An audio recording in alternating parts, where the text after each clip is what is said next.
ओम शांति। आज है 30 जून 2026। प्रातः मुरली मधुबन से। बाप दादा कहे, मीठे बच्चे, इस समय तुम बाप के ऊपर बलिहार जाओ तो 21 जन्मों के लिए तुम सदा सुखी बन जाएंगे।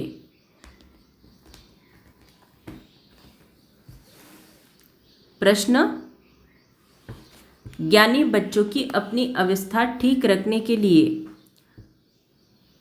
कौन सी आदत पक्की डालनी चाहिए? ज्ञानी बच्चों को अपनी अवस्था ठीक रखने के लिए कौन सी आदत पक्की डालनी चाहिए? उत्तर: सवेरे सवेरे उठने की। सवेरे सवेरे उठकर बाबा की याद में बैठना, ये बहुत अच्छी धारणा है।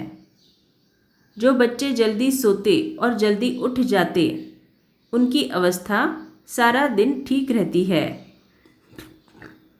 अज्ञानियों की नींद से ज्ञानी बच्चों की नींद आधी होनी चाहिए। 10 बजे सो जाओ, 2 बजे उठकर बैठो। गीत मुझको सहारा देने वाले। ओम शांति। बच्चे सब सम्मुख बैठे हैं तो जानते हैं हम जीव आत्माएं हैं।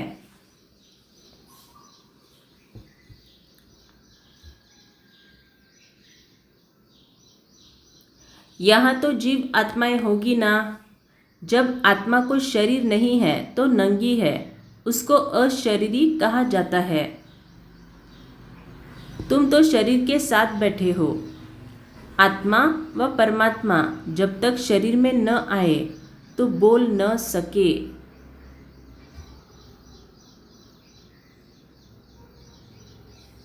तुम जीव आत्माएं जानती हो, अब बाप के सम्मुख बैठे हैं। हूबहू जैसे 5000 वर्ष पहले सम्मुख आए थे।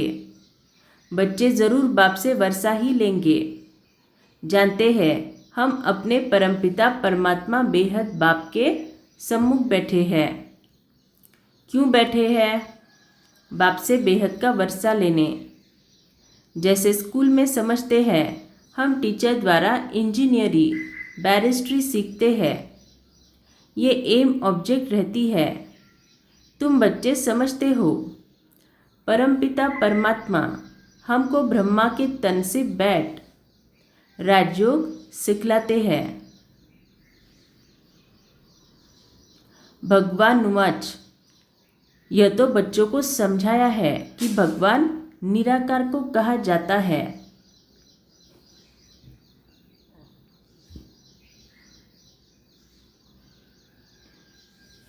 जीव आत्माएं पुनर्जन्म जरूर लेती है।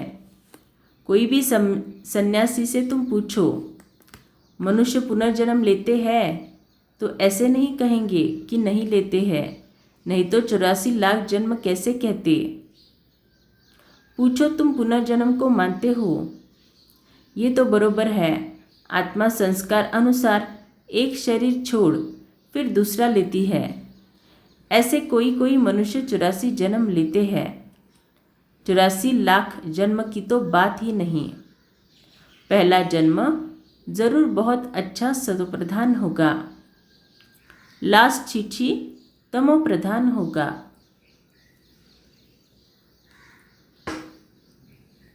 सोलह कला से फिर 14 कला, 12 कला होती जाएगी। पुनर्जन्म जरूर लेते हैं। पूछना चाहिए, अच्छा परमपिता परमात्मा पुनर्जन्म लेते हैं, वह पुनर्जन्म रहित है। देखो ये पॉइंट बहुत सूक्ष्म है। अगर कहेंगे जन्म मरण रहित है तो फिर जयंती सिद्ध नहीं होती।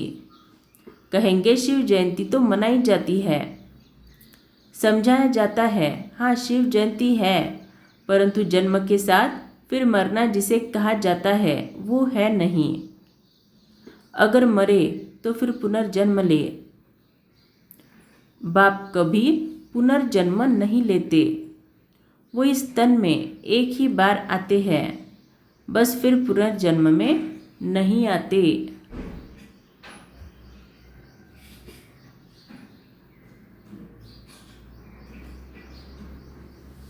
परमपिता परमात्मा पुनर्जन्म रहित है।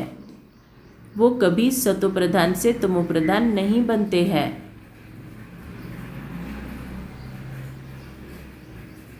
आत्माएं तो सब जन्म मरण में आते आते पतित बन जाती है।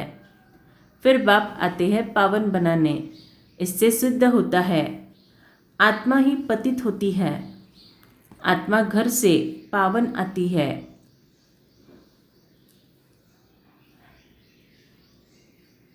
फिर माया पतित बना देती है। बाप तो कभी पतित नहीं बनाएंगे। बाप कभी भी बच्चों को गंदी मत नहीं दे सकते।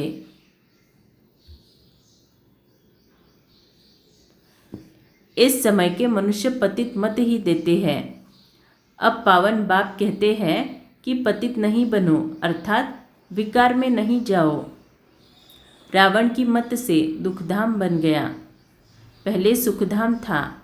ऐसे नहीं बाप ही सुख दुख देते हैं, नहीं, बाप कभी बच्चों को दुख की मत दे नहीं सकते।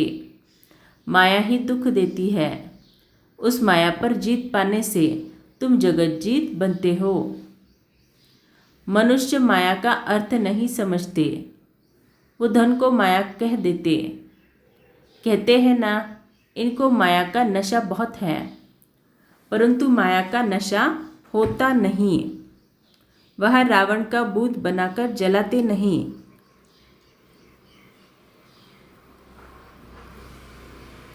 भूत तो दुश्मन का बनाया जाता है। रावण राज्य शुरू होता है आधा कल्प से। देह अहंकार आने से फिर और विकार आ जाते हैं। शास्त्रों में लिखा हुआ है, देवताएं वाम मार्ग में अर्थात विकारों में जाते हैं। माया के वश होने से परवश बन जाते हैं, पर मत पर चलते रहते हैं। अभी तुम चलते हो श्रीमत पर।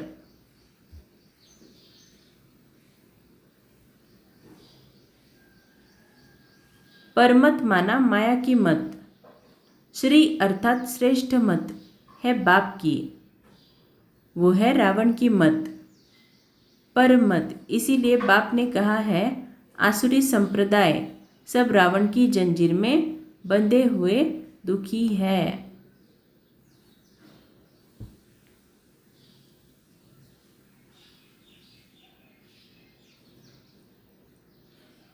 मनुष्यों ने सतयुग की आयु तो लाखों वर्ष समझ ली है। तुम तो हिसाब बताते हो 5000 वर्ष कैसे है। क्राइस्ट को 2000 वर्ष हुआ, बुद्ध को 2250 वर्ष, फिर इस्लामी को 2500 वर्ष हुआ। सबको मिलाकर आधा कल्प हुआ। उनके पहले तो देवताओं का राज्य था। फिर देवताओं को लाखों वर्ष कैसे कह सकते हैं। इतने मनुष्य होते फिर तो मनुष्य बहुत हो जाते। इतने तो है नहीं। 5000 वर्ष में ही करोड़ों मनुष्य हो जाते हैं। कहते भी है क्राइस्ट के 3000 वर्ष पहले भारत में आदि सनातन देवी देवता धर्म था। 5000 वर्ष पूरे हो जाते हैं। नाटक पूरा तो होता है ना। इन बातों को कोई जानते नहीं।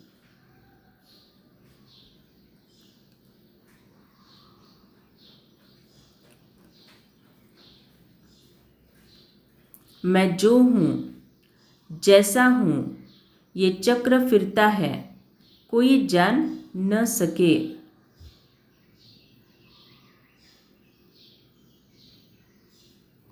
बाप ही समझाते हैं। ये है गीता का एपिसोड। बाप ने आकर सहज राजयोग सिखाया था।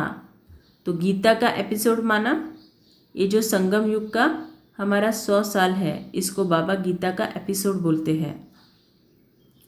बाबा बूढ़ियों को भी समझाते हैं कि ये बहुत सहज बात है, सिर्फ बाप और वर्षे को याद करना है।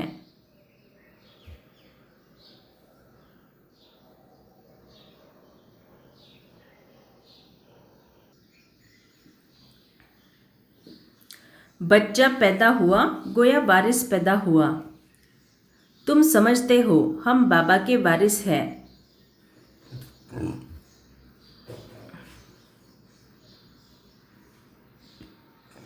$5000 वर्ष बाद फिर से मिलने आए हैं। ये बड़ी गुप्त बातें हैं। बाबा पूछते हैं, आगे कहीं कभी मिले हो? कहते हैं, हाँ बाबा। आत्मा इस मुख द्वारा कहती है, हम 5000 वर्ष पहले आपसे मिले थे। आप इस तन द्वारा शिक्षा देने आए थे। जो पक्के पक्के बच्चे हैं समझते हैं, हम बाबा से बेहद का वर्षा लेने बैठे हैं। हम बेहद के बाप के बने हैं ब्रह्मा द्वारा। बाबा कहते हैं, मुझे पहचानते हो? मैं तुम्हारा बाप हूँ। तुम कहेंगे, हाँ बाबा, हम आत्माओं के आप परमपिता परमात्मा बाप हो। बाप भी कहते हैं, तुमको हमने स्वर्ग में भेजा था, वर्षा दिया था, फिर माया ने छीन लिया, फिर अब मैं देता हूँ। माया वर्षा छीनती है, बाप दिलाते हैं। यह अनेक बार खेल हो चुका है, होता रहेगा, अंत नहीं है। बाप के बनते हैं, फिर कोई सगे कोई लगे। तो चेक करना, क्या हम बाप के सगे बच्चे हैं या लगे बच्चे? कोई सौतेले कोई मातेले बनते हैं। कच्चे पक्के तो है ना। पक्कों को भी कभी माया एकदम जीत लेती है। तो ये नहीं समझना कि ज्ञान योग में एकदम आगे चले गए तो माया से छूट गए। नहीं, अंत तक ये त्रास देगी ही देगी। बच्चे कहते हैं, बाबा हम जब तक जिएंगे आपका वर्षा लेते रहेंगे। विकर्मों का बोझ सिर पर बहुत है, तो तुम जितना याद में रहेंगे उस योग अग्नि से तुम पुण्य आत्मा से पुण्य आत्मा बनते जाएंगे। पुण्य आत्मा से पुण्य आत्मा माना आज जितने पवित्र है उससे और ज़्यादा पवित्र कल बनेंगे, फिर उससे और ज़्यादा पवित्र परसों। आग चीज़ को पवित्र करती है। तुम्हारी है योग अग्नि, ये बेहद का यज्ञ है। बेहद के सेठ ने, आज बाबा के लिए नया टाइटल है बेहद का सेठ। बेहद के सेठ ने बेहद का यज्ञ रचा है।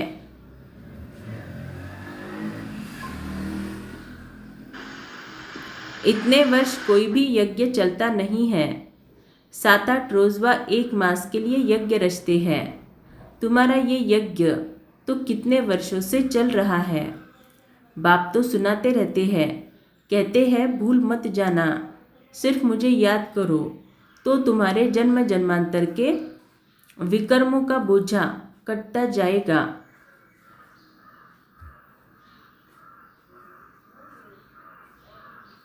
भगवान उवाच, मुझ अपने बाप को याद करो, जरूर आया हुआ है तब तो कहते हैं ना। बाप कहते हैं, अब तुमको वापस जाना है। तुम्हारी आत्मा इस समय बहुत पतित है। अब तुम जानते हो योग से हम पावन बनते जाएंगे। तुम्हारी तो प्रतिज्ञा है कि आप जब आएंगे तो और संग तोड़ तुम संग जोड़ेंगे। चेक करना, क्या हमने सच में औरों से संग तोड़ एक बाप के संग जोड़ा है? औरों से संग तोड़ बाप से जोड़ना माना ये नहीं कि सिर्फ देह के हमारे जो भी संबंध है, माना हमारे रिलेटिव्स, माना हमारे घर के फैमिली मेम्बर्स, उनसे संबंध तोड़ के बाबा के साथ जोड़ना है कि भाई जाओ, अभी हमारा तुम्हारे साथ कोई ताल्लुक नहीं है। ये नहीं, रहना उन्हीं के साथ है। उनके प्रति आपकी जो भी कर्तव्य है उन कर्तव्य को भी आपको एक्यूरेटली निभाना है। लेकिन उनको निभाते हुए, रिश्तों को निभाते हुए, वो लोग अगर आपके साथ बुरा व्यवहार भी कर रहे हैं ना, तो उसका आपके ऊपर असर नहीं पड़ना चाहिए। ये है उनके साथ संग तोड़ना। संग तोड़ना माना पुराने हिसाब किताब से जैसे मेरा कोई ताल्लुक ही नहीं, मुझ पे उसका कोई असर ही नहीं, उल्टा उन हिसाब किताब को पुरानी तरह से दुर्गति को न पाते हुए, माना पुरानी तरह से पिछले संस्कारों को यूज़ करके दुर्गति को न पाते हुए, माना वो जो हमारा पिछला स्वभाव संस्कार है उसको तोड़कर बाबा के साथ एक योग लगा के उस हिसाब किताब को चुकतू करना, ये है और संग तोड़ एक बाप संग जोड़ना। तो तुम्हारी प्रतिज्ञा है कि आप जब आएंगे तो और संग तोड़ तुम संग जोड़ेंगे, तुम पर वारी जाएंगे, स्त्री पुरुष पर और पुरुष स्त्री पर बलिहार होते हैं। यहाँ पे बाप पर बलिहार जाना, शादी में एक दूसरे पर बलिहार जाते हैं ना। अब बाप कहते हैं तुमको कोई मनुष्य पर बलिहार नहीं जाना है, तुम्हारी प्रतिज्ञा है आप पर बलिहार जाऊंगी, आप हमारे पर बलिहार जाओ तो 21 जन्म तुमको सदा सुखी बनाऊंगा। तो किसी पे अगर हम बलिहार जाते हैं उसकी निशानी क्या होती है? वो आत्मा जो भी हमें कहती है उसके लिए हम कुछ भी करने के लिए तैयार होते, कुछ भी, वो है बलिहार जाना। तो बाबा पे बलिहार जाना माना बाबा हमें जो भी श्रीमत देते हैं, जिस विधि से जीवन को जीने के लिए कहते हैं उस विधि से जीवन को जीना, ये है बाबा पे बलिहार जाना। और अगर बलिहार जाते हैं तो 21 जन्म सदा सुखी, माना सतयुग त्रेता में तो सुखी रहेंगे, लेकिन ये संगम का ये जो अंतिम जन्म है वो भी सुखी। कितना भारी वर्षा है, श्रीमत से तुम श्रेष्ठ बनेंगे, ये भूलो मत। लक्ष्मी नारायण का चित्र भी घर में रख दो। तो ये भगवान की श्रीमत है, लक्ष्मी नारायण का चित्र घर में रख दो। तो जिनके पास नहीं है वो खरीदना ज़रूर। हम बाप से ये वर्षा ले रहे हैं, बाप परमधाम से आए हुए हैं, परंतु माया चिल भी कम नहीं है, सबकी बात नहीं है परंतु नंबरवार है। कोई तो एकदम भूल जाते हैं कि हम बाप से वर्षा लेते हैं, यहाँ बैठे हैं तो नशा चढ़ता है, यहाँ से बाहर निकला और भूला, फिर सुबह को रिफ्रेश होते हैं, फिर सारा दिन भूल जाते हैं। 4-5 वर्ष रहकर अच्छी सर्विस करने वाले भी आज देखो नहीं है। कुछ अवज्ञा की है तो माया ने जोर से थप्पड़ मारा और चले गए।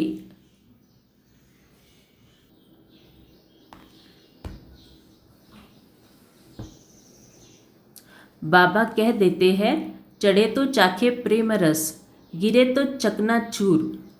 देखते हो कैसे चकनाचूर हो जाते हैं। बैकुंठ में तो ज़रूर चलेंगे, परंतु पद तो नंबरवार है ना।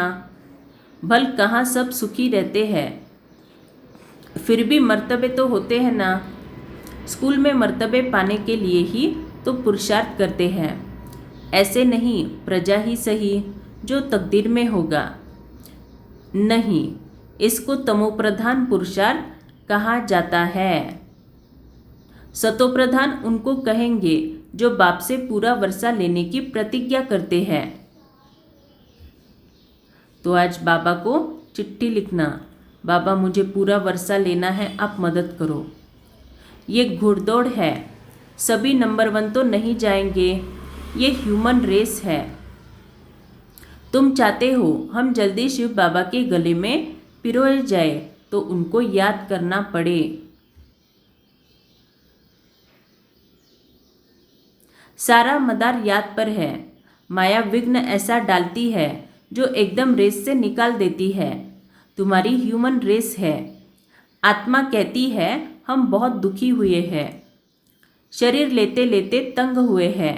कहते हैं जब जाए बाबा के पास। बाबा ने युक्ति तो बतलाई है, कहते हैं बाबा हम आपकी याद में ही रहेंगे, जितना टाइम निकाल सको उतना अच्छा है। बाबा गवर्नमेंट की सर्विस में भी 8 घंटा देते हो, गवर्नमेंट की सर्विस में भी 8 घंटा देते हो, ऐसे याद में भी 8 घंटे तो रहो। तो क्या करना है, 8 घंटे बैठ के योग करना है क्या? 8 घंटा याद। याद का मतलब सिर्फ बैठ के योग करना ऐसे नहीं है, चलते फिरते भी हम याद करते हैं। साथ साथ जो मनसा में हमें संकल्प में पेपर आते हैं या फिर चलते फिरते हिसाब किताब सामने वाले से आते हैं, तब अगर आप ज्ञान की धारणा कर रहे हो तो वो भी याद ही है। तो वो भी चीज़ें 8 घंटे की याद में गिना जाता है। आप अशरीरी होके बैठे हो तो परमात्मा की श्रीमत को फॉलो कर रहे हो तो वो भी याद में ही आता है। आप मुरली को लिख रहे हो, बाबा की श्रीमत है मुरली को लिखना, तो वो भी आप जितना समय मुरली को लिख रहे हो, आधा घंटा 1 घंटा, वो भी बाबा की याद ही है। याद माना क्या, जिसको हम याद करते हैं। माना अगर मैं शिव बाबा को याद करती हूँ, ऐसे बोल रही हूँ, इसी का मतलब क्या, उन्होंने मुझे जो कहा वो मैं कर रही हूँ, वो है बाबा की याद। तो याद के दो प्रकार नहीं, वैसे अलग अलग प्रकार से हम करते हैं, लेकिन मुख्य 2 प्रकार, एक तो योग में बैठना, चलते फिरते याद करना, और दूसरा मुरली की धारणा। सृष्टि को स्वर्ग बनाना ये कितनी भारी सर्विस है। सिर्फ बाप को याद करो और सुखधाम को याद करो, बस।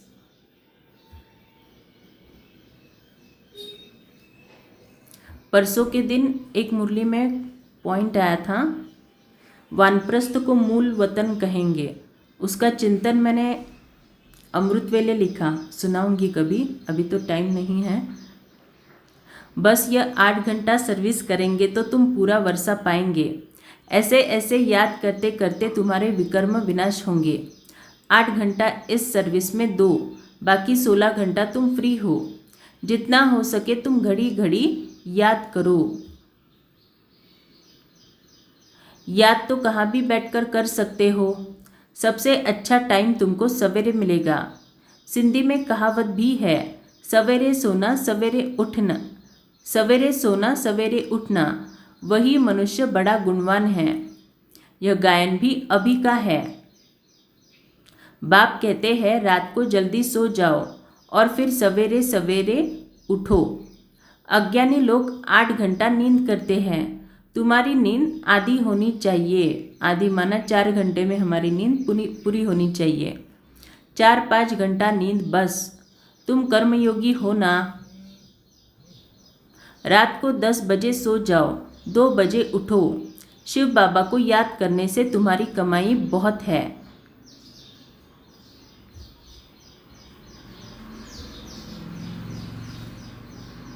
तुमको हेल्थ वेल्थ दोनों ही मिलेगी। अच्छा 2 बजे नहीं तो 3 बजे उठो, 4 बजे उठो। फर्स्ट क्लास समय वो है, शांति रहती है, सब अशरीरी बन जाते हैं। तो आप में से मेजॉरिटी लोग तो शायद 4 बजे उठते होंगे, 4 या पौने 4 बजे। कभी 3 बजे 3:30 बजे उठने का पुरुषार्थ करो, फिर उसके बाद 3 बजे, फिर उसके बाद 2:30 बजे, ऐसे करके कम से कम 2:30 या 3 बजे उठने का एक दिन तो पुरुषार्थ करके देखना आप। उस समय जो 4 बजे की सतो प्रधानता होती है वायुमंडल में, उससे भी कई अधिक सतो प्रधानता उस समय होती है। और उस समय केवल और केवल साइलेंस में इतना पावरफुल बाबा की याद रहती है, लेकिन उसके लिए भी एक अलग पुरुषार्थ आपको दिन भर में करना पड़ता है। तब जाके आप अमृत वेले पावरफुल याद बाबा को कर सकते हो। बहुत महीन बातें हैं, सुनाएंगे कभी। फर्स्ट क्लास समय वो है, शांति रहती है, सब अशरीरी बन जाते हैं। उस समय सन्नाटा बहुत होता है। अमृत वेले की याद अच्छा असर करती है। बाबा बहुत करके रात को जागते रहते हैं। सूक्ष्म सर्विस में थकावट नहीं होती। कमाई से तो खुशी होगी। तुम बच्चे सवेरे उठ अपनी अविनाशी कमाई करते हो। अच्छा, मीठे मीठे सिकिलदे बच्चों प्रति माता पिता बाप दादा का याद प्यार और गुड मॉर्निंग। रूहानी बाप की रूहानी बच्चों को नमस्ते। हम रूहानी बच्चों की रूहानी माता पिता बाप दादा को याद प्यार गुड मॉर्निंग और नमस्ते। धारणा के लिए मुख्य सार, 21 जन्म सदा सुखी बनने के लिए एक बाप पर पूरा पूरा बलिहार जाना है। श्रीमत से श्रेष्ठ बनना है। मन मत व पर मत को त्याग देना है। कोई अवज्ञा नहीं करनी है। सवेरे सवेरे उठकर याद में बैठ कमाई करनी है। सृष्टि को स्वर्ग बनाने की सर्विस कम से कम आधा घंटा ज़रूर करनी है। तो सिर्फ योग में बैठ के आप स्वर्ग को बनाएंगे ऐसा नहीं, योग में बैठ के तो करते ही है, लेकिन जब जब आप ज्ञान को धारण कर रहे हो तब तब आप विकारों का आहुति दे रहे हो, और जब हम विकारों की आहुति दे रहे हैं तब तब हम स्वर्ग के नज़दीक जा रहे हैं। वरदान, समय और संकल्प सहित अपने सर्व खजानों को विल करने वाले मोहजीत भव। जैसे बच्चों को सब कुछ विल किया जाता है, ऐसे आप लोग भी बाप को अपना वारिस बनाकर सब कुछ विल कर दो, तो विल पावर आ जाएगी। इस विल पावर से मोह स्वतः नष्ट हो जाएगा।